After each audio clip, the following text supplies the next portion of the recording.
ఆప్కి అదాలత్లో ఆచార్య ప్రమోద్ కృష్ణం గారి మీద మోపిన ఆరోపణ ఇదే. ఈయనొక అవకాశవాది అని అంటున్నారు. ఇప్పుడు ప్రజలు ఏమంటున్నారంటే నరేంద్ర మోడీ గారి ఇన్ఫ్లుయెన్స్ చాలా ఎక్కువగా ఉంది, అందువల్ల మీరు ఆయన రథంలో సవారీ చేశారంటున్నారు. మీరేమన్నారంటే మోడీ గారు రాజా విక్రమ్ ఆదిత్య లాంటివారు అన్నారు. మీరంటున్నారు మోడీ గారికి ఆ దేవుడు దేవి గారి అనుగ్రహం ఉందని. మీరే అన్నారు, లేకపోతే మోడీ గారు ఆ రామ్ మందిరాన్ని కట్టుండేవారు కాదని. అది నిజమేనంటారా? చూడండి రజిత్ సార్, ఖచ్చితంగా ఈ ఒక విషయాన్ని మీ ముందు నేను ఒప్పుకుంటున్నాను. ఏ ఒక్క ప్రత్యేక మనిషి మీద భగవంతుడి కృప ఎక్కువగా ఉంటుందో అలాంటి వాళ్ళే ఇలాంటి నిర్ణయాలు ఎంతో సులభంగా సాధారణంగా తీసుకోగలరు. చెప్తున్నందుకు క్షమించండి. ఒకవేళ మన భారతదేశానికి ప్రధానమంత్రి నరేంద్ర మోడీ కాకపోతే 370ని క్యాన్సిల్ చేసి ఉండరు. అలాగే రాముడు గుడి దాన్ని కట్టుండరు. 3 సార్లు ఆ తలాక్ అనే చట్టం వచ్చుండదు. ఇంకా రజిత్ సార్, ఈ కల్కి దామ్ కూడా ఇక్కడ జరిగి ఉండేదే కాదు.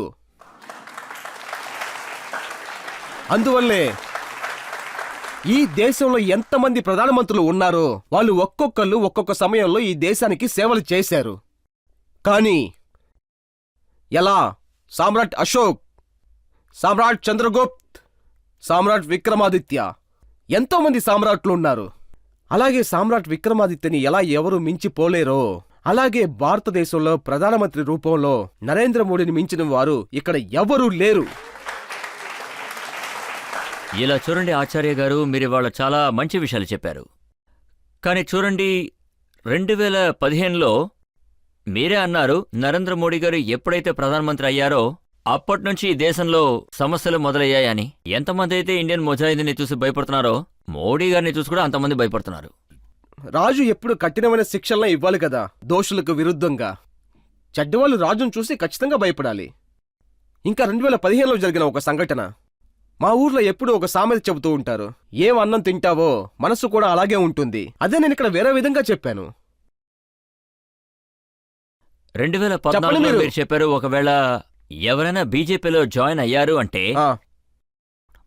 అప్పుడు వీళ్ళు మిగతా వాళ్ళని మార్చేస్తారన్నారు. లేదు, ఇప్పుడు మీరు బీజేపీకి వచ్చి జాయిన్ అయ్యుండుంటే భారత్ మాతాకి జై అని చెప్పారంటే, వందే మాత్రం అని చెప్పుండుంటే మన సనాతనాన్ని నేర్పిస్తున్నారని కదా అర్థం. మన విరక్షణ ఘోషణ, మనల్ని వాళ్ళని మన్నించేద్దాం. మన్నించేద్దాం. కానీ ఒక్క విషయం, ముందు వాళ్ళని ఇక్కడికి పిలవండి. హఫీజ్ సయీద్ను వదిలేసేయండి. హఫీజ్ సయీద్ వాళ్ళ బంధువులు ఇక్కడ కాంగ్రెస్లో ఉన్నారు కదా, వాళ్ళకి చెప్పండి భారత్ మాతకి జై అని చెప్పండి. ఎవరి చుట్టాలు చెప్పండి. ఇప్పుడు దాని గురించి చెప్తే ఎన్నో చిక్కులొచ్చి పడతాయి. లేదు, ఆప్కి అదాలత్లో జనాలే ముందున్నారు, చట్టదిట్టాలేం లేవు. ఇంటి నాయకుడే బంధువులే కదా. ఇప్పుడు నేను మీకు ఒకటి చెప్తాను. ఇప్పుడు ఒక హిజ్బుల్లా, ఆయన గాడ్ ఫాదర్ నజ్బుల్లా చంపబడ్డాడు. ఆపోజిట్ పార్టీ వాళ్ళని దుఃఖాన్ని విచారిస్తున్నారు, ఏదో వాళ్ళ బంధువులు చనిపోయినట్టు. ఇప్పుడు నా ప్రశ్న ఏంటంటే, సరే అది వదిలేయండి, మీరు రాహుల్ గాంధీకి ఒకసారి చెప్పండి జై శ్రీరామ్ అని చెప్పండి. మీరు ఎటువంటి శిక్ష వేసినా కానీ నేను సిద్ధంగా ఉన్నాను. ఇప్పుడు చెప్పండి, మీరు చెప్పండి ఓవైసీ దగ్గర భారత్ మాతకి జై అని చెప్పండి. మీరు ఏ శిక్ష వేసినా నేను స్వీకరిస్తాను. అయితే నన్ను క్షమించండి, ఇదేమి ఇస్లామిక్ స్కాలర్ కాదు. క్షమించండి, సారీ టు సే దిస్. ఇస్లాం అలా చెప్పలేదు. ఇస్లాంలో ఏం చెప్పారంటే తల్లి పాదాలలో స్వర్గం ఉందని. తల్లి పాదాలలో స్వర్గం ఉందని ఇస్లాం చెప్పినప్పుడు మాదిరి వదన బలహీనమైనదని ఇలా చెప్పగలరు మీరు?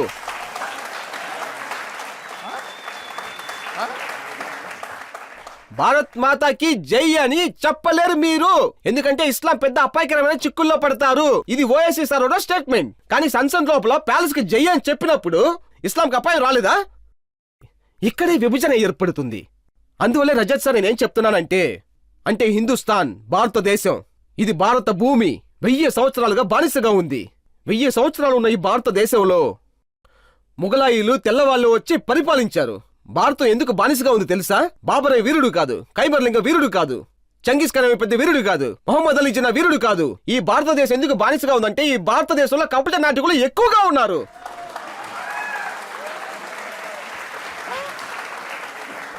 ఆచార్య గారు ఏ కాంగ్రెస్ అయితే భారతదేశానికి స్వాతంత్రాన్ని ఇప్పించిందో అదే కాంగ్రెస్ 60-70 ఏళ్లు ప్రభుత్వాన్ని ఏలారు.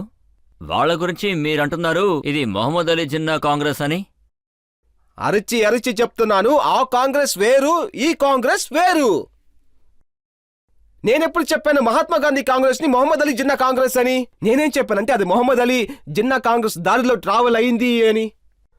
అలాగే పోయింది. ఇది తీవ్రవాదం కాకుండా ఇంకేం చెప్తారు?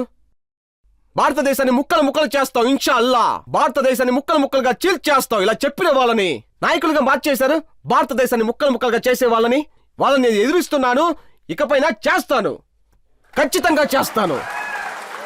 మీకు కొన్ని సంవత్సరాల క్రితం వరకు చాలా మంది శత్రువులు ఉన్నారు. యోగి ఆదిత్య గురించి మాట్లాడేటప్పుడు గోరఖ్పూర్ నుంచి పరిగెత్తుకుంటూ వచ్చి మాఫియా మహాత్ముడని చెప్పుకుంటున్నాడు. ఈ దేశం హిందువులది అన్నారు. ఇది చూడండి సార్, రజత్ సార్, మీరు మిగతా వాళ్ళ గురించి నా దగ్గర అడిగి నన్ను గెలకమాకండి. నేను కొన్ని స్టేట్మెంట్లు ఇచ్చాను. అలా నేను ఇచ్చిన స్టేట్మెంట్ నుంచి నేను ఎప్పుడు వెనక్కి రాలేదు. కానీ నేను ఒక విషయాన్ని ఒప్పుకుంటున్నాను. ఎవరు ఈ భారతంలో లీనమై ఉన్నారో వారందరూ నా మిత్రులు. ఎవరు భారతదేశానికి ఎదురుగా ఉన్నారో వాళ్ళంతా నా శత్రువులు. ఇందులో ఎటువంటి ఆక్షేపణ లేదు. నేను మారటానికి సిద్ధంగా లేను. పబ్లిక్లో ఏదైనా ప్రశ్నలు అడగాలంటే అడగచ్చు. మీరు మీ చాలా సభల్లో ఒక విషయం చెప్పారు, అది నారాయ తక్దీర్ అల్లాహు అక్బర్. కానీ ఇంకా చాలా చోట్ల ఏం చెప్పారంటే సర్ తన్సే జుదా. అలాంటప్పుడు దాని గురించి మీరేమంటారు? బాబు, నేను ఎటువంటి సభలోనూ జతన్ కా సిద్ధా గురించి మాట్లాడిందే లేదు. అస్సలు మాట్లాడలేదు. ఒకవేళ నీ దగ్గర ఏమైనా ఉంటే నాకు ఆయన పంపించు. ఏమంటున్నారంటే ఒక సభలో నారాయ తబ్దీర్ అల్లాహు అక్బర్ అని చెప్పారు. కానీ సభలో వాళ్ళు అసలు ఏం విన్నారంటే అక్కడ సర్తంగ్ జుదా అని మాట్లాడుకుంటున్నారు.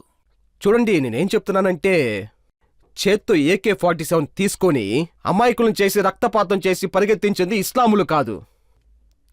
ఎవరందరూ సర్దంజీకి జుద్దాన్ని మాట్లాడుతున్నారో ఆ విషయాన్ని నేను అస్సలు అంగీకరించను. ప్రాఫిట్ మొహమ్మద్ ఒక యుద్ధంలో గాయపడ్డాడు. అది ఆ ప్రదేశం పేరు తాయెఫ్.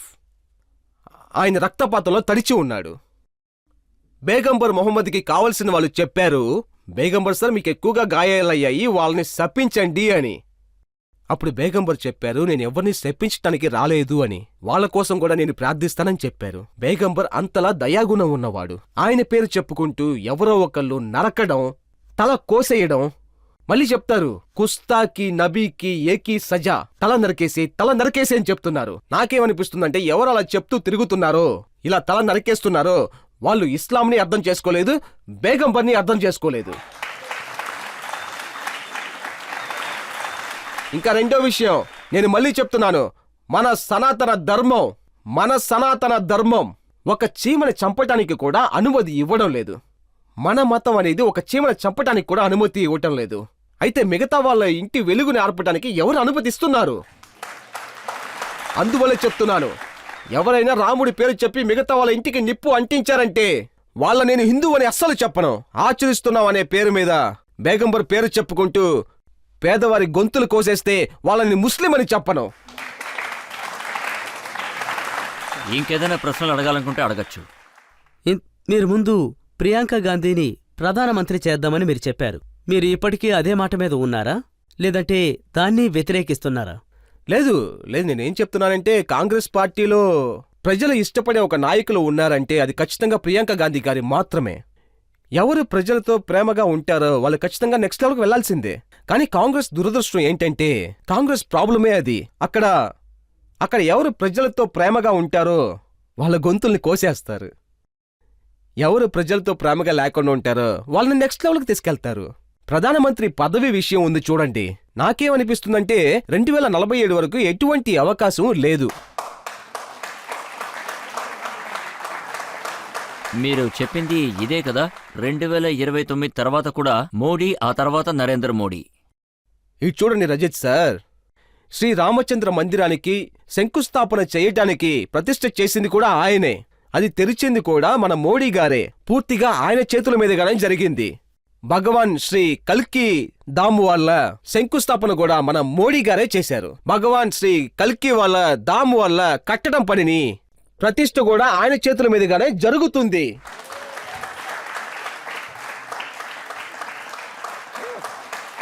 రాహుల్ గాంధీ గారు జాతిని ఉద్దేశించి చాలా మాట్లాడుతున్నారు. మనం తన జాతి గురించి అడిగితే చాలా కన్ఫ్యూజ్ అవుతున్నారు. తన జాతి ఏమై ఉంటుందని మీరు అనుకుంటున్నారు?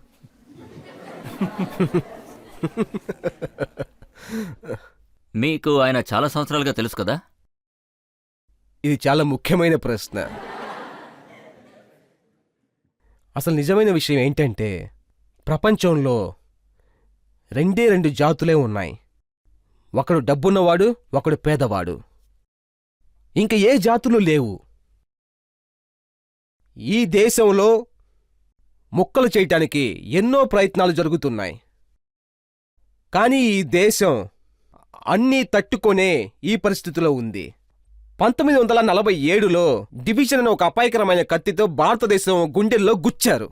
ఆ గాయం ఇంకా మానలేదు. మతం పేరు చెప్పి భారతదేశంలో ఒక డివిజన్ జరిగింది.